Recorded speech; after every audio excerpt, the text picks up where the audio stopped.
So Hannah, you're an adult now, 18 years old. I wish you the best of luck in life. Take care of yourself, okay? Mrs. Jones said, looking at her kindly.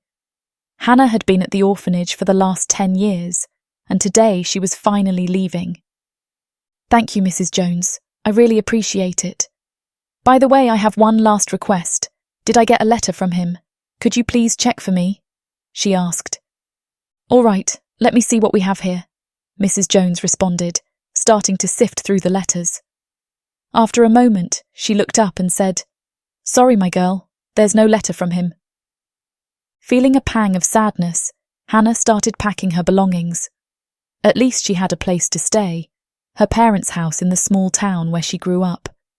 Her best days were spent in that small town with her loving parents, and she was looking forward to returning.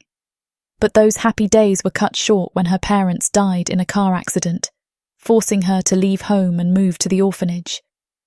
As she took the bus to the town, memories of her childhood flashed through her mind, filling her with a bittersweet sense of nostalgia. Finally arriving, she expected to see the familiar, comforting sight of her old home. Instead, the first thing she saw was a crowd. Confused, she approached and discovered that her house had burned down to ashes. Nothing was left. She sat in the yard alone, overwhelmed by the tragedy. She didn't have enough money to rent a place, and what was supposed to be her fresh start as an adult had turned into a nightmare. How can I help you? A man's voice interrupted her thoughts. She turned to see a sheriff standing there. Excuse me, miss. I came here to investigate what happened, and you need to leave, he continued when Hannah didn't respond at first. I'm Hannah Taylor, and this is my house, she replied. The sheriff knew no one lived there and wanted to know more. Sensing his disbelief, Hannah continued, I just came back from the orphanage today to find this. She pointed to the burned house. I'm so sorry for what happened to your house. Do you have a place to stay? He asked. Hannah shook her head no. After thinking for a bit, he said, I have an uncle who lives alone. You could stay with him. It sounded like a solution to her problems, but Hannah hesitated, wondering if she could trust him. She looked at him to gauge what kind of person he was. He was a sheriff in uniform, which was reassuring, but he seemed young for a sheriff, in his late 20s at most. She could tell he used to be quite muscular but was still in good shape. Noticing her hesitation, he offered, Don't worry, my uncle is the kindest person I know. You'll like him, and gestured for her to hop in his car. Hannah had no choice at this point, so she silently agreed and got into the car. As they drove through the town, she couldn't help but feel a mix of anxiety and hope. The scenery brought back memories of her childhood, but everything seemed quite different, almost unfamiliar after all these years. Mr. Davis, a bus driver in his 60s, met her with a genuine, kind smile. He had already been informed about her situation by Robert, the sheriff. Mr. Davis had to see her first to understand who he was letting stay with him. Being a senior citizen, he'd seen many people in his life and could tell that Hannah wouldn't hurt anyone. Hi, Hannah. My name is Charles Davis, he said warmly. Nice to meet you, Mr. Davis, Hannah replied with a gentle smile. Mr. Davis, I can't pay rent right now. Is it okay if I do it when I find a job? She asked, feeling helpless. Don't you worry about the rent. You can stay as long as you want. I'd be happy to have some company. Living alone at my age can get boring, you know. He smiled. But I can't stay for free, she replied. Let's make a deal then. You help with cooking and chores, and that way you'd be paying the rent, he offered. Hannah liked the idea and agreed. She settled into Mr. Davis's home, which was cosy and welcoming. It was a small house, but it had a warm atmosphere, filled with the scents of old wood and freshly brewed coffee. Hannah quickly adapted to the new routine, helping Mr. Davis with household chores and cooking meals. Over the next few days, Hannah and Mr. Davis developed a comfortable rapport. She found herself opening up to him about her past, her parents, and her time at the orphanage. Mr. Davis listened with patience and empathy, sharing stories from his own life, which were filled with adventures and wisdom. One evening, as they sat on the porch watching the sunset, Mr. Davis turned to her and said, "Hannah, you're a strong young woman. I have no doubt you'll find your way. Sometimes life throws us challenges, but it's how we face them that defines us." Hannah smiled, feeling a sense of belonging she hadn't felt in years. Despite the initial tragedy, she realised that this new chapter might be the start of something positive. She was determined to find a job, rebuild her life, and perhaps one day find the mysterious man who had sent her the letter. For now, she was grateful for the kindness of strangers who had become friends, and the unexpected turn her life had taken. Hannah started working at the post office as a delivery person. "I'll give you a month of trial period. If you pass it, you'll be hired," Mrs. Moore had said. As she delivered letters and packages, she enjoyed seeing her hometown again. More importantly, she met and talked to many people, reconnecting with the community. Robert would visit Hannah once in a while to see how she was doing. Each time, he was relieved to see her settled and thriving. Knowing she was in good hands with Mr. Davis and had started working, Robert felt a sense of satisfaction. He admired her resilience and was glad to have played a part in her new beginning. One sunny afternoon, Robert arrived at Mr. Davis's house with a surprise. "Hannah," he called out, "come outside. I've got something for you." Curious, Hannah stepped out onto the porch, her eyes widening as she saw Robert standing next to an old but well-maintained bicycle. "I noticed you didn't have a car," Robert began, "and I thought this might come in handy for getting around town." Hannah's face lit up with gratitude.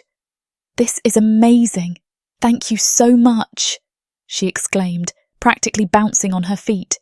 She ran her fingers over the bike's handlebars, imagining the freedom it would give her. Robert smiled, pleased with her reaction. "I'm glad you like it. It's been sitting in my garage for years. I figured it could use a new home." Hannah looked up at him, her eyes brimming with appreciation. "Not just for the bike, but for everything you've done. I don't know what I'd do without you, Mr. Davis." Robert chuckled softly. "I'm just glad I could help. But can you do me a favour?" He paused, waiting for her to nod. "Can you just call me Robert, please? Mr. Davis makes me feel old." Hannah laughed, the sound ringing with genuine joy. "Of course, Robert. Thank you again. This means the world to me." With the bike, Hannah's life became a bit easier. She rode it to work at the post office, where she had quickly become a valued team member. Mrs. Moore, her supervisor, had initially given her a 1-month trial period, saying, "If you do well, you'll be hired permanently." Hannah had embraced the challenge, delivering letters and packages with diligence and a smile, blissfully unaware that the world as she knew it was about to shatter. One day, a man with a shifty air approached Hannah. "I'm John Smith, a real estate agent," he said smoothly. "Interested in selling your property?" "I don't own the house," Hannah replied. "I know," he insisted. "I'm talking about your house."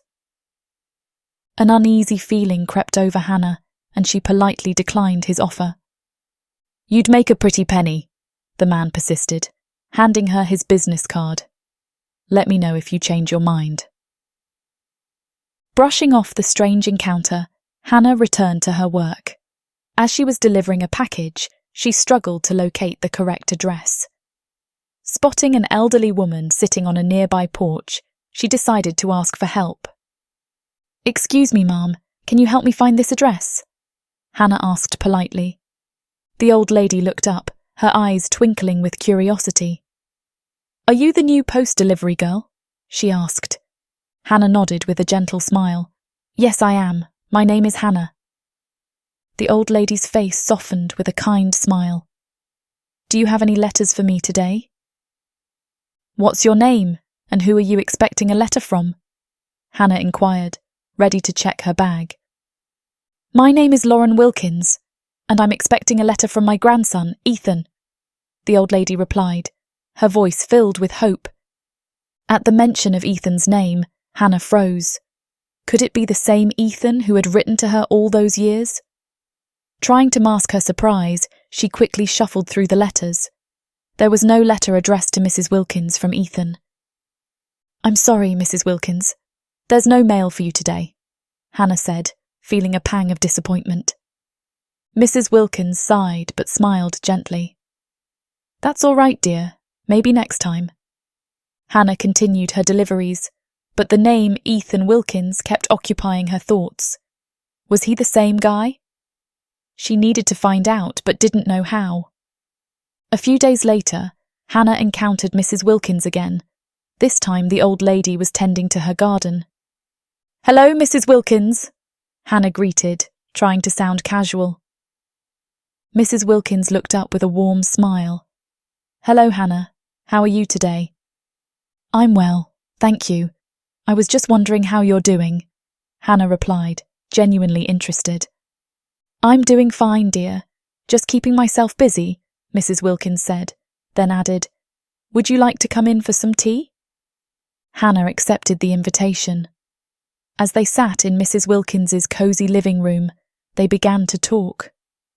Hannah found herself opening up about her time at the orphanage, though she kept her connection to Ethan to herself. "You know, my grandson Ethan is in the military now," Mrs. Wilkins said, her eyes softening as she spoke. "I'm always so anxious to hear from him." Saying this, she reached for a framed photograph on the table beside her and handed it to Hannah. Hannah's heart skipped a beat as she looked at the photo. It was him, Ethan, the same Ethan who had written to her all those years at the orphanage. She struggled to keep her emotions in check. "He must be very brave," Hannah said softly, returning the photo. Mrs. Wilkins nodded. "He is. I miss him terribly." Hannah left Mrs. Wilkins's home, thanking her for the tea and enjoying their growing friendship. As Hannah was leaving, Mrs. Wilkins mentioned it was her birthday in 2 days and would love to see her. She invited Hannah to her birthday celebration and added, "Ethan always congratulates me on my birthdays. I'll probably have a letter from him that day." The next day, Hannah received a bouquet of flowers from Robert. Her colleagues teased her, suggesting that Robert must have feelings for her. Hannah felt troubled by the gift. She didn't know if she liked Robert, but more importantly, she already loved someone else. It was Ethan. She had fallen deeply in love with him through their exchanged letters. As she was thinking about it and trying to put the flowers into a vase, she accidentally spilled water on a letter. The ink began to run, and the address and names were erased as she tried to dab the water off the letter. Hannah started panicking. What if the letter was from Ethan to his grandmother? She had to find out, but also didn't want to get in trouble at work. With a mix of dread and curiosity, she carefully opened the letter to find out it wasn't from Ethan. Instead, the letter contained a cryptic message.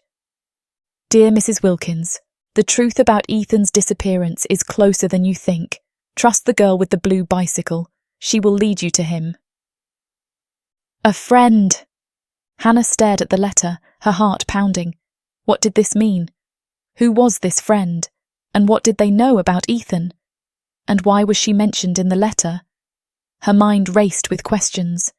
She needed to find out more, but she also had to figure out how to tell Mrs. Wilkins without revealing that she had opened the letter. The next day, Hannah visited Mrs. Wilkins in the evening after work. She knocked on the door, feeling a mix of anticipation and anxiety. Mrs. Wilkins greeted her with a warm smile and invited her in. "Hello, dear. How was your day?" Mrs. Wilkins asked as she poured tea for both of them. "It was good, thank you. I wanted to ask you a few questions about Ethan, if that's all right." Hannah began hesitantly. Mrs. Wilkins's eyes sparkled with interest. "Of course, dear. What would you like to know?" Hannah took a deep breath. "Can you tell me more about Ethan? What was he like growing up? And why did he join the military?" Mrs. Wilkins smiled fondly, reminiscing.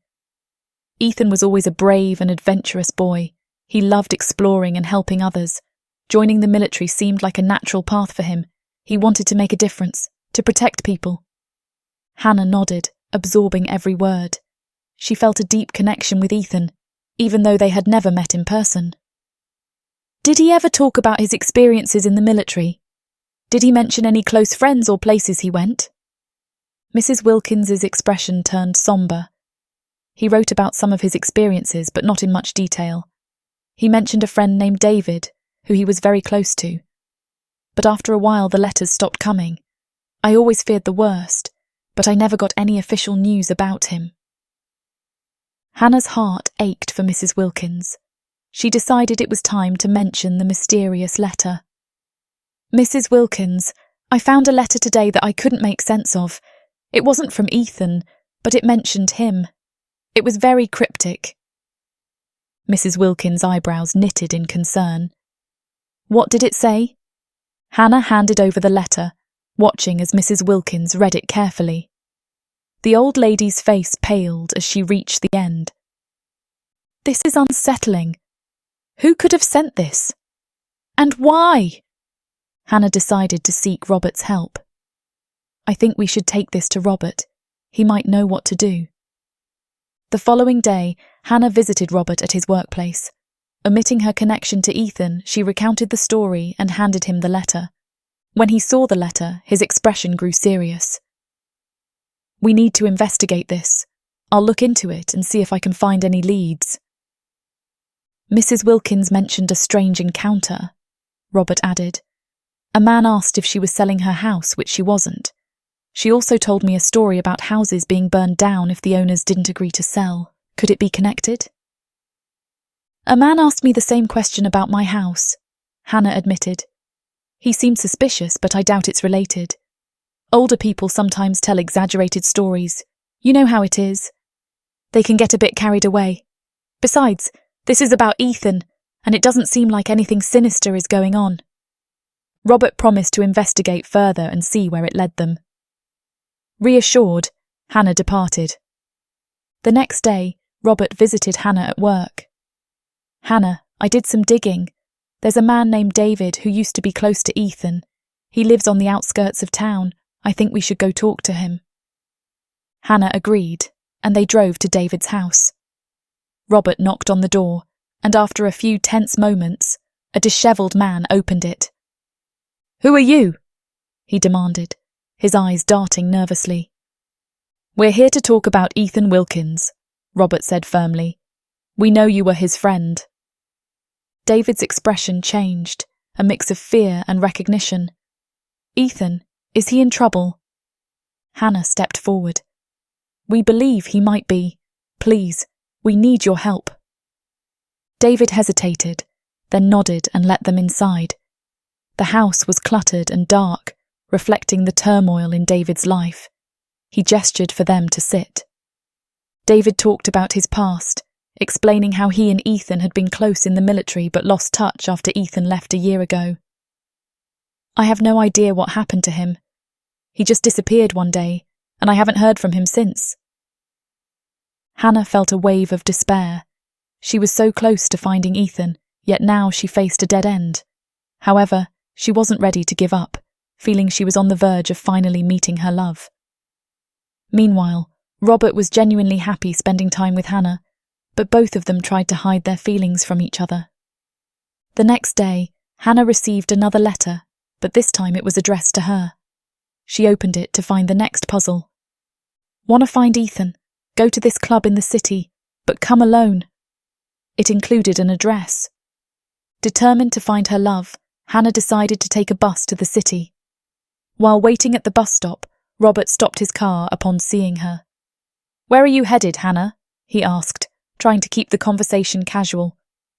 Just to the city, to do some shopping and whatnot, she responded, trying to hide her true intentions. As the bus arrived, Robert offered her a ride, but she refused and got on the bus. Meanwhile, inside the club, Ethan was in a tense meeting. Look, Ethan, you have 3 days. Either you give the money back or, one of the men threatened.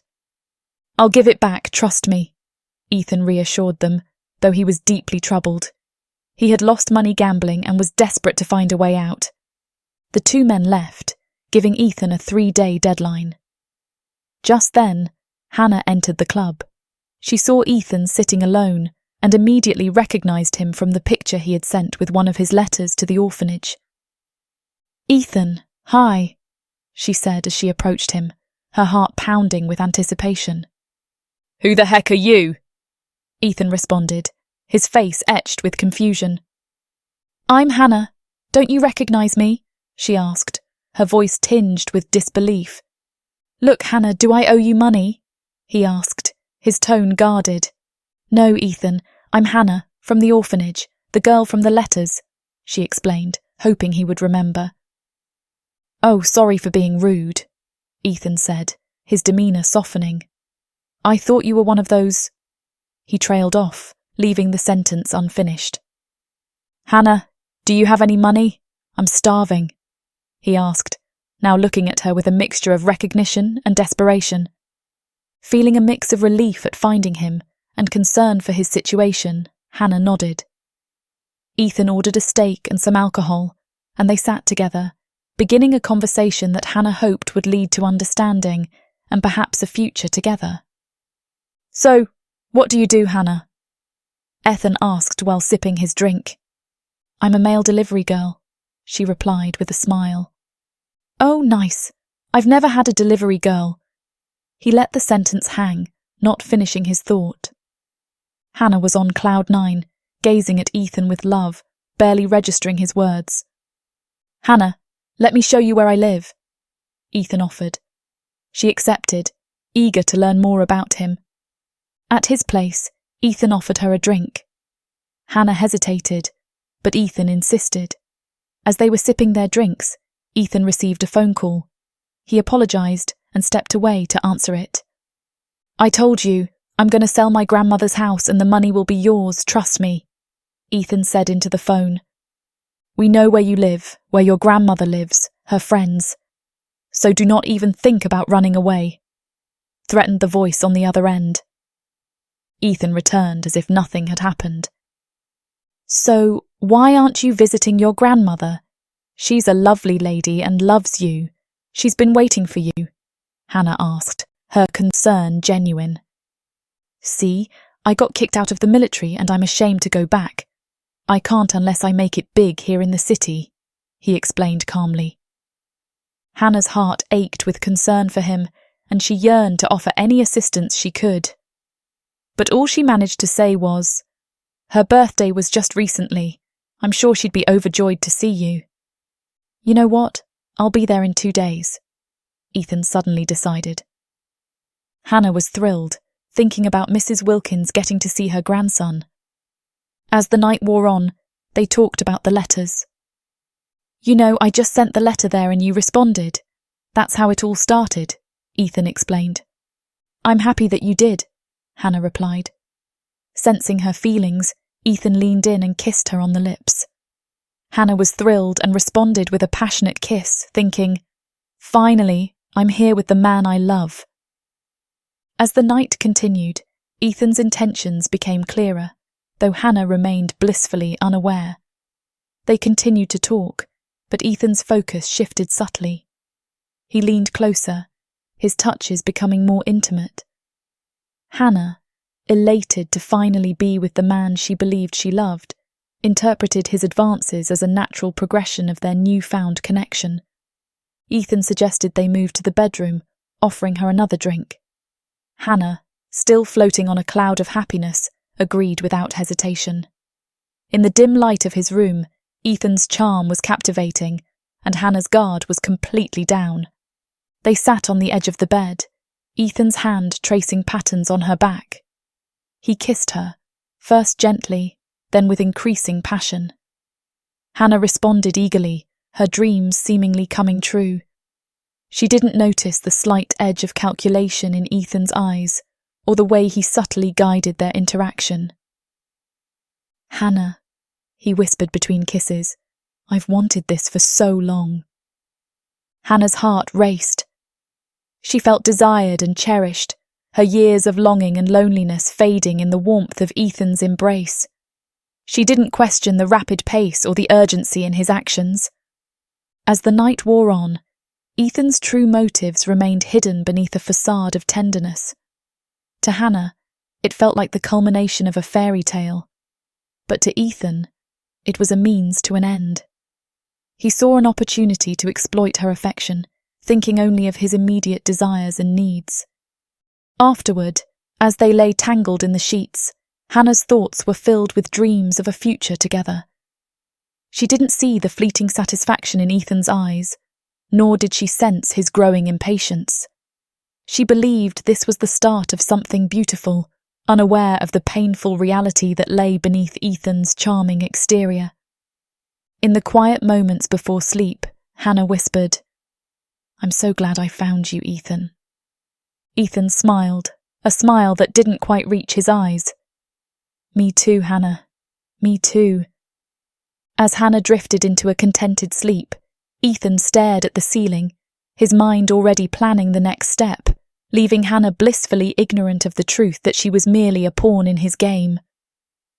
The next morning, Hannah left for work, promising to meet Ethan and Mrs. Wilkins later that day.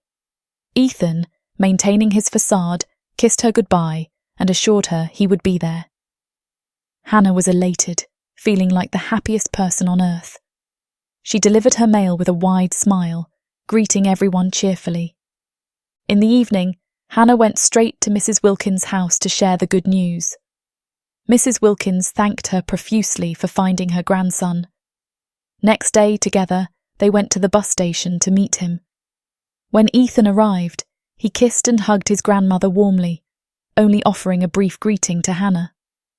Despite the minimal acknowledgement, Hannah remained on cloud 9, thrilled by the reunion. After saying goodbye, she promised to see them the next day and headed home.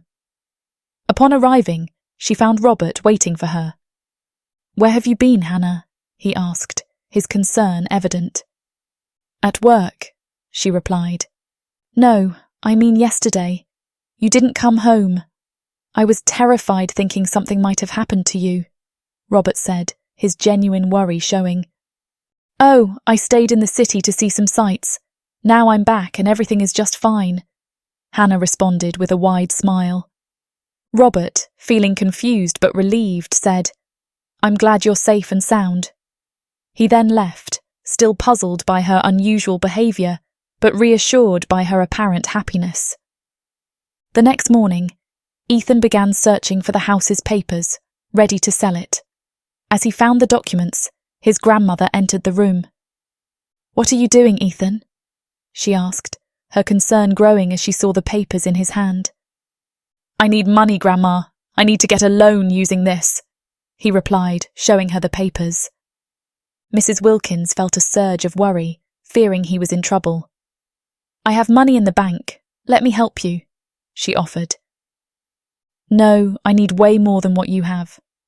"It won't be enough," Ethan said, trying to leave the room.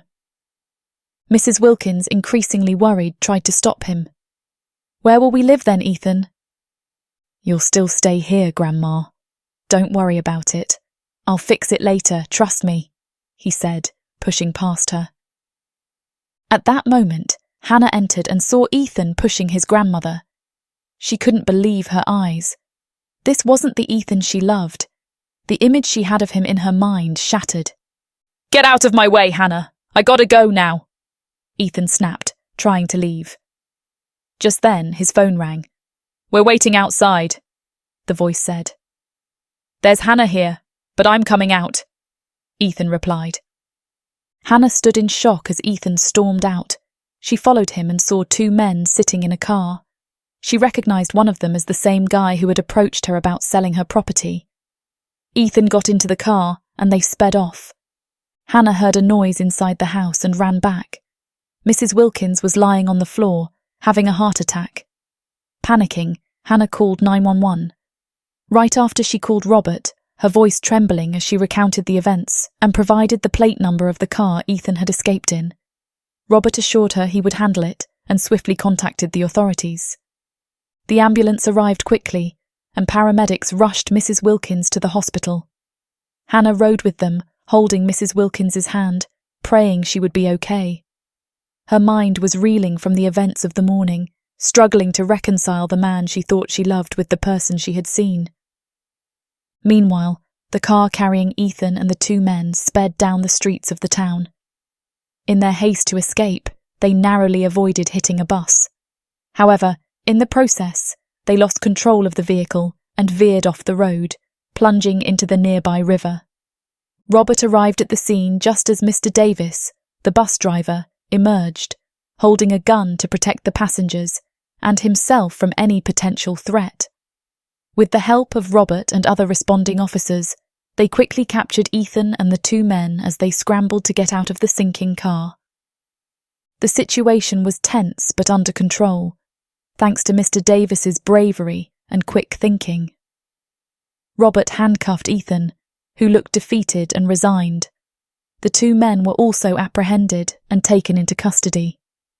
Back at the hospital, Hannah was relieved to hear from Robert that Ethan had been caught. She stayed by Mrs. Wilkins's side, waiting for news from the doctors.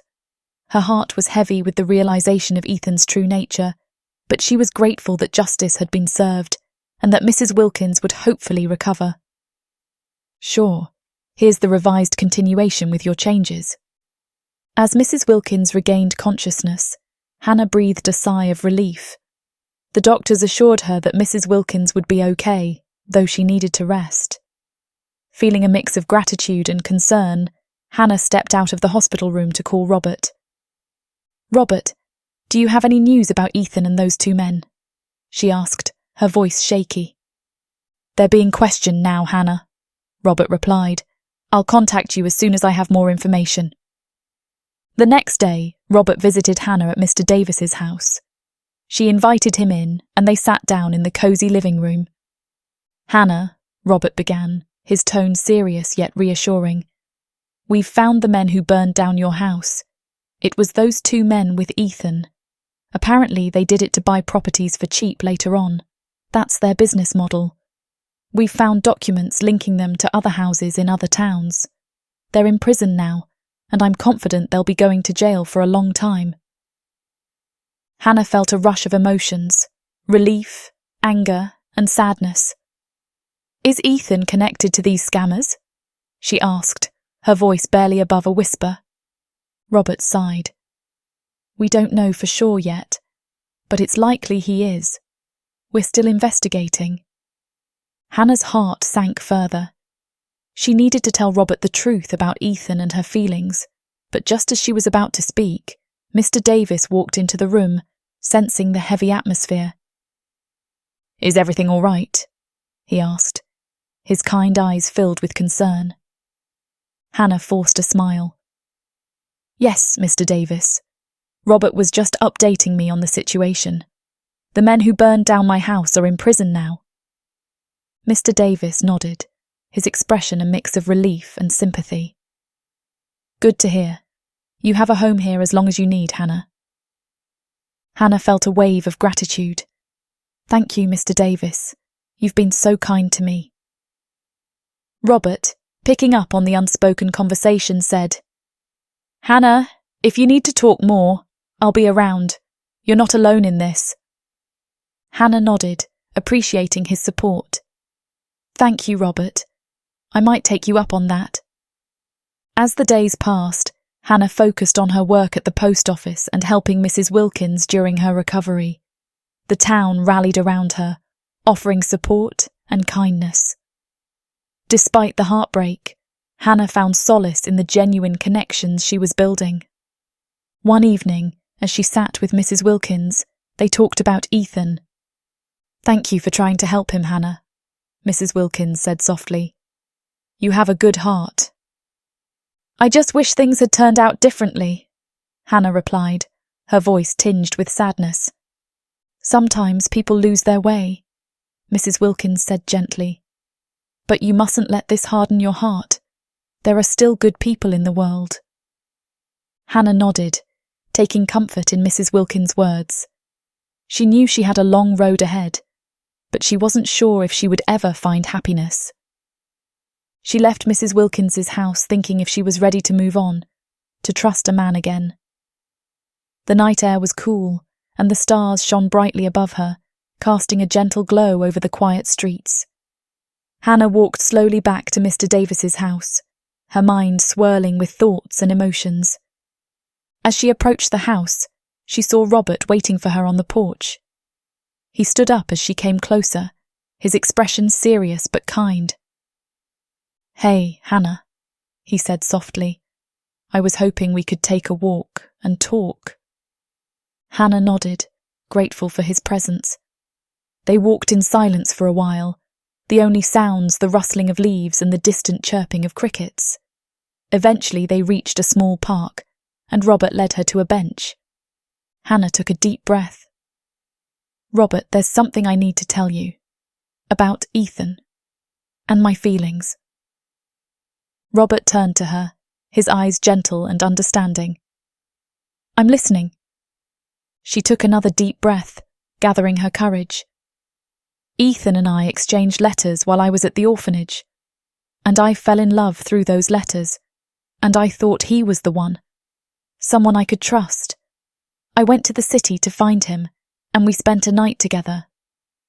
Robert nodded, letting her speak without interruption. "I feel so foolish," she continued, her voice breaking. "I wanted to see the good in him, but I was wrong, and now I'm scared to trust anyone again." Robert reached out and gently took her hand. "Hannah, do you know the meaning of your name?" Hannah shook her head, confused by the sudden change in topic. "It means kind-hearted, compassionate, graceful, and faithful," Robert explained. "And you were just being Hannah, Hannah. You saw the best in someone and wanted to help. There's no shame in that."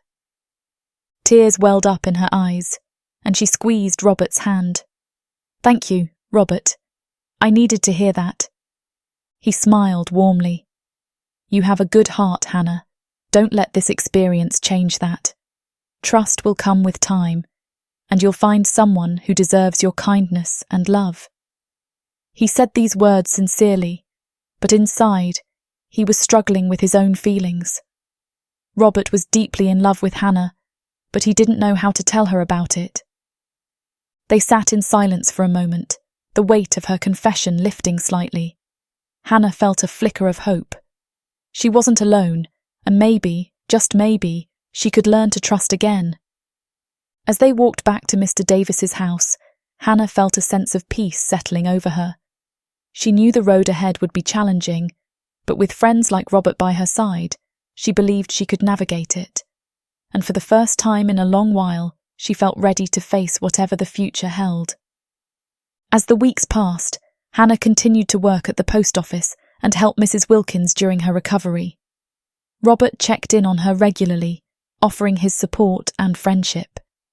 They often spent time together, sharing stories and enjoying each other's company. Despite the emotional turmoil she had experienced, Hannah found comfort in Robert's steady presence. One afternoon, after a particularly long day at work, Hannah decided to visit Robert at the sheriff's office.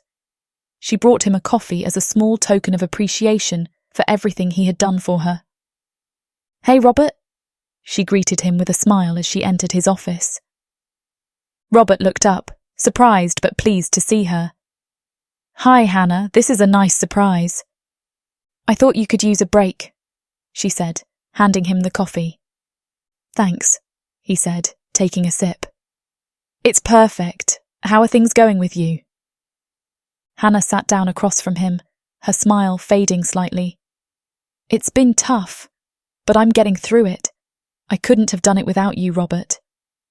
He leaned forward, his expression serious. "I'm glad I could help, Hannah. You're stronger than you think." She looked at him, feeling a warmth in his words. "I don't know what I would have done without you. You've been such a good friend." Robert smiled, though a hint of sadness flickered in his eyes. "I'm always here for you, Hannah." Days turned into weeks, and their bond grew stronger.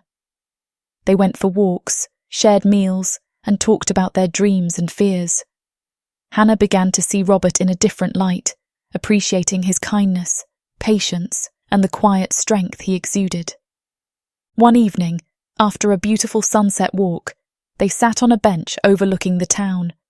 The sky was painted in hues of orange and pink, casting a warm glow around them.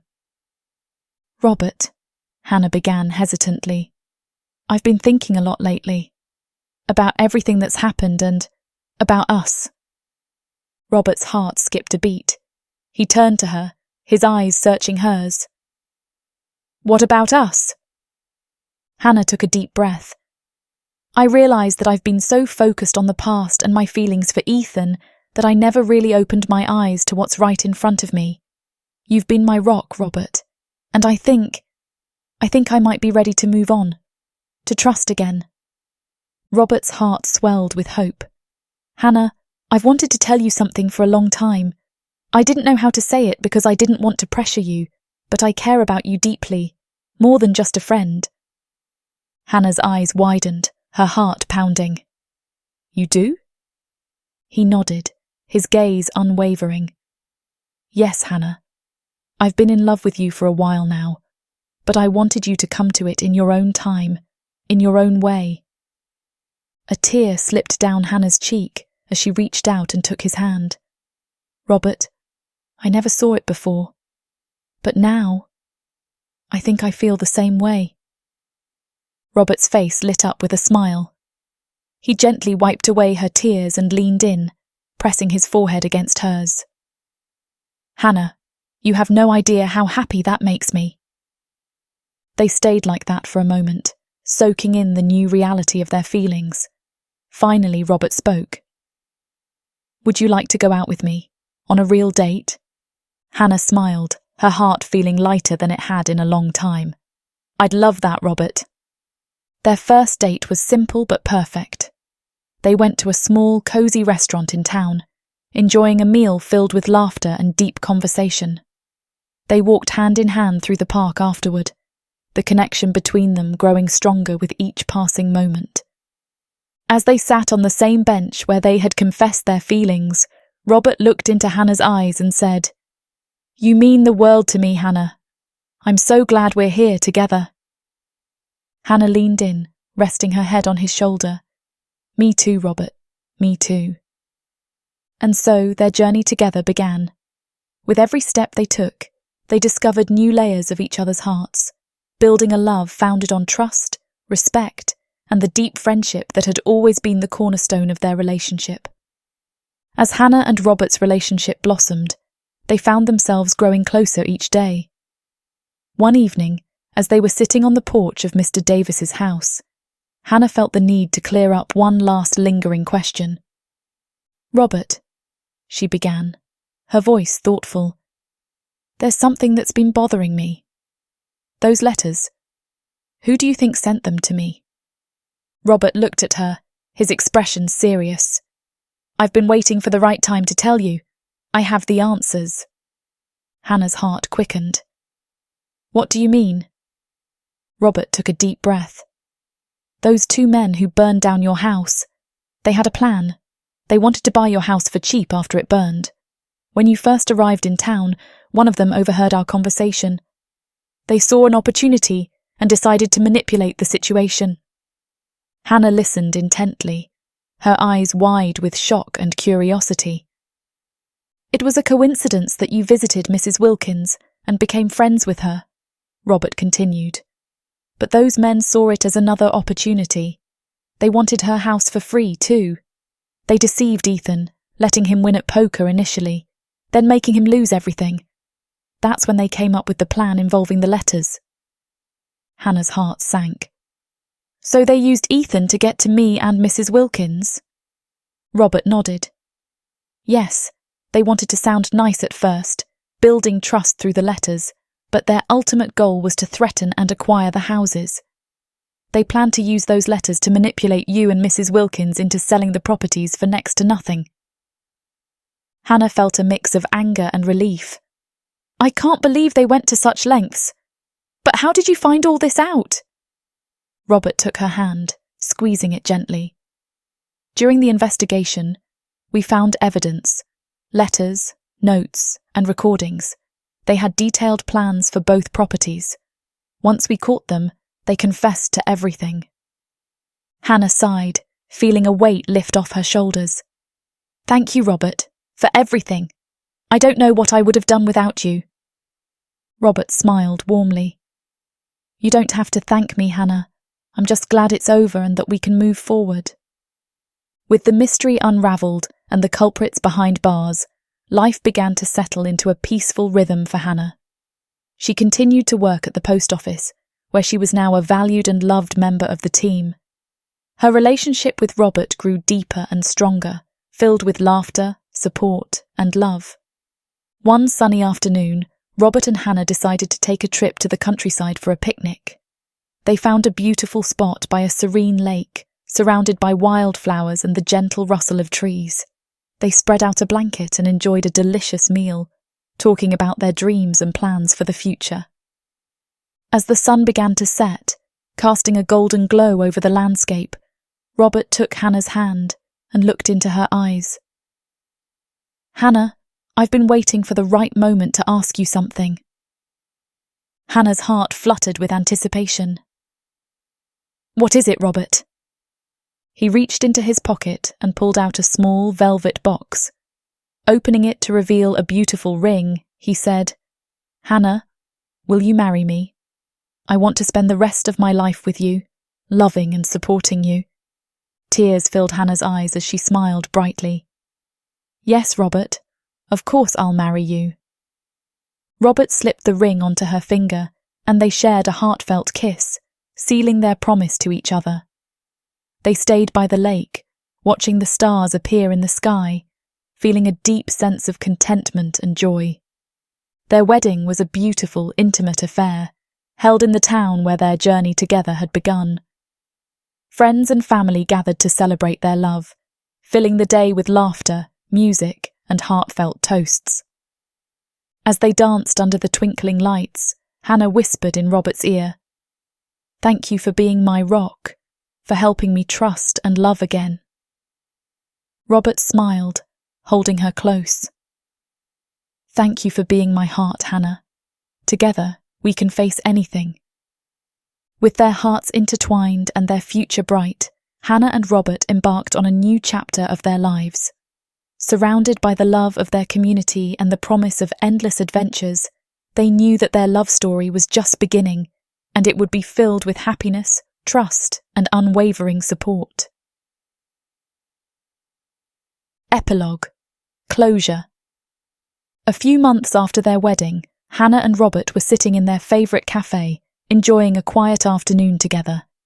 The cafe was warm and inviting, filled with the comforting aroma of freshly brewed coffee and the soft hum of conversations. Suddenly the door opened, and Ethan walked in. He looked around nervously before spotting Hannah and Robert. Taking a deep breath, he walked over to their table. Hannah, Robert, Ethan began, his voice shaky.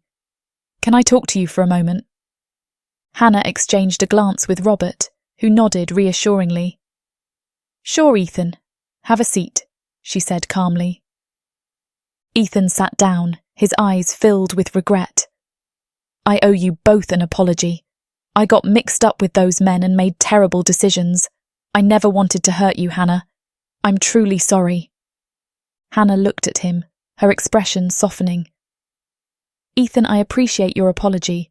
I understand you were in a difficult situation. But I want you to know that I'm happy now. I've moved on, and I'm with someone who truly loves and supports me. Ethan nodded, a sad smile on his face. I'm glad to hear that, Hannah. You deserve to be happy. Hannah reached across the table, placing a hand on Ethan's. I wish you the best, Ethan. I hope you find your own path to happiness. Ethan looked at Robert, who gave him a respectful nod. Take care of her, Robert, he said quietly. I will, Robert replied firmly. Good luck, Ethan. Ethan stood up, giving them one last grateful look before leaving the cafe. As the door closed behind him, Hannah felt a sense of closure wash over her. Robert squeezed her hand. You did the right thing, Hannah. She smiled, feeling a deep sense of peace. I know. and I'm ready for whatever the future holds, with you by my side. With their hearts intertwined and their future bright, Hannah and Robert embraced their new beginning.